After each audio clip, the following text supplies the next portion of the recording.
Hello, everyone, and welcome to the Masterpiece Lounge. I am your hostess, certified life coach, author, and speaker, and I am super excited to be back with another segment. This is our corner of the internet where we have incredible and insightful conversations to help push our personal and professional lives forward. And today is no different. We are going to be talking today about conflict and stress management. We can't avoid stress, right? It shows up in every aspect of our lives and conflict, right? Whether it's in our personal relationships or our professional relationships. And so we're going to talk about how to manage them and what are some things to look out for as well. All right. Conflict, stress, two big things that we deal with on a regular basis. And so let's talk about a few things that is going to be very imperative for you to look out for as you manage these two things. The first thing is to recognize your triggers. So it's important that you identify what triggers your stress. And that's going to help as the first step in managing it. What triggers stress for you?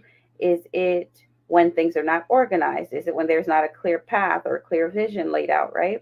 What stresses you? What triggers your stress?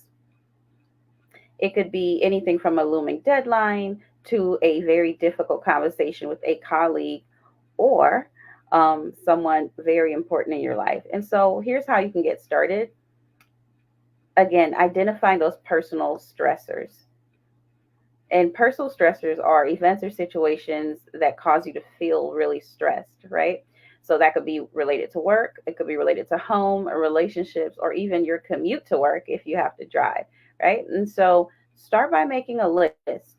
That's going to be very important. Start by making a list um, of things that typically cause you conflict and cause you stress. And this can include anything from last minute work assignments, that's never fun, right? To a disagreement with a friend. And so recognize that these stressors is the first step in learning how to manage them. I also want you to notice physical responses as well. When you're under stress, your body reacts in specific ways. For me, my shoulders get tense, right? So, what happens for you? You might experience a faster heartbeat, maybe your palms get sweaty, or maybe you even experience dry mouth, right? So, pay attention to these physical signs that help you identify when you're feeling stressed. So, when they happen, you know, wait a minute, let me take a second, let me take a step back, I'm starting to get stressed. This is the beginning of stress for me, right? So now you're more conscious of it. So once you notice these early signs, you can now take steps to manage your stress before it gets worse. Also, I want you to monitor your emotional reactions. So, conflict and stress can trigger emotional responses. And this could be feelings of frustration, anger, or even anxiety. So, by monitoring your emotions, you can actually gain some insight into what triggers you.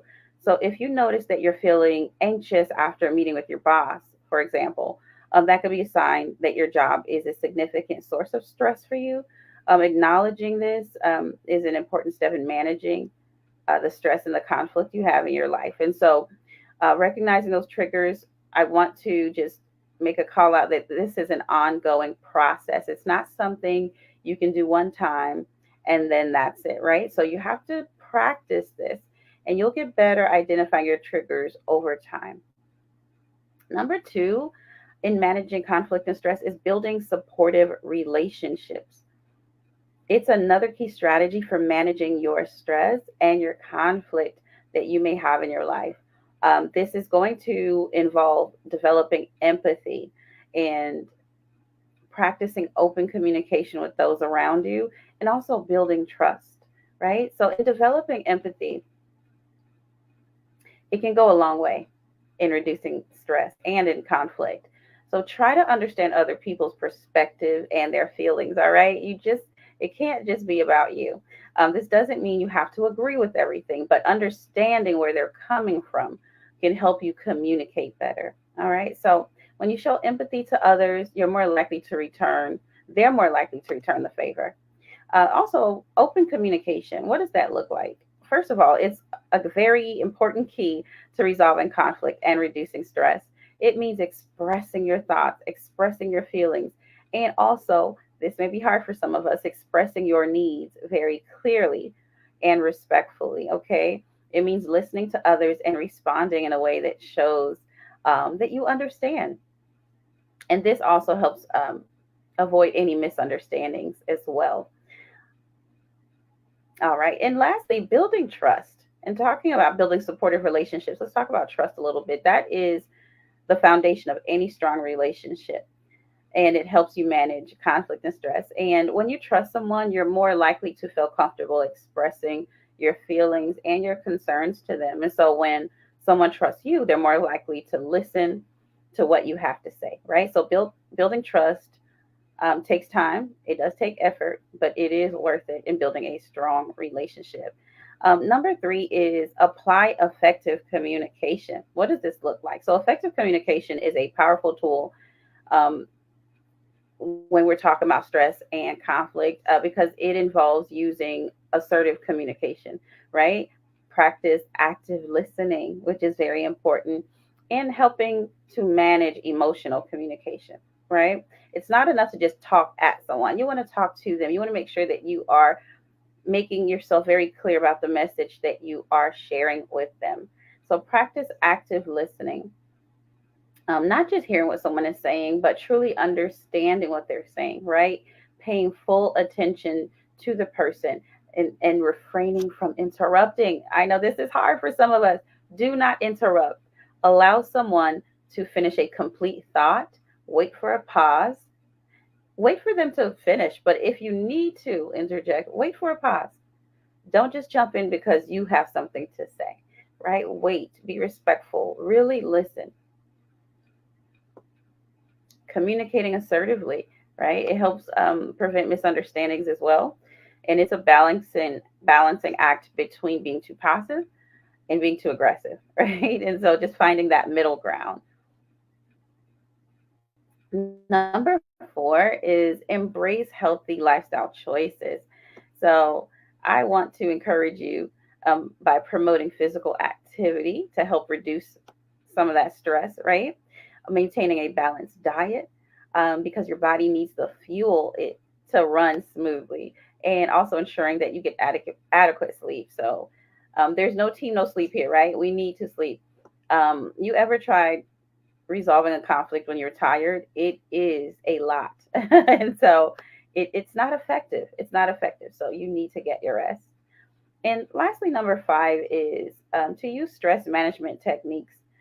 For example, we've mentioned this before here in the Masterpiece Lounge, practicing mindfulness, taking a step back, right? And just really being present, taking deep breaths, right? Being mindful, using relaxation techniques and things that are going to help you. Deep breathing, muscle relaxation, listening to calm music. There's so many apps and tools now to help us do just that. Um, and also employing cognitive behavioral techniques as well. And they help you challenge negative thought patterns, right? And replace them with positive ones. So instead of thinking, I can't handle this conflict, you can actually tell yourself, I have the skills to handle this conflict and I can find a solution.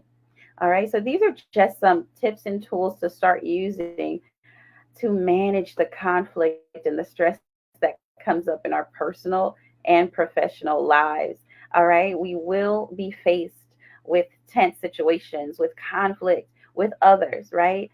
But there is a way to handle it. And so I hope today's segment was super helpful so that you can begin to use these tools, implement them in managing your conflict and your stress.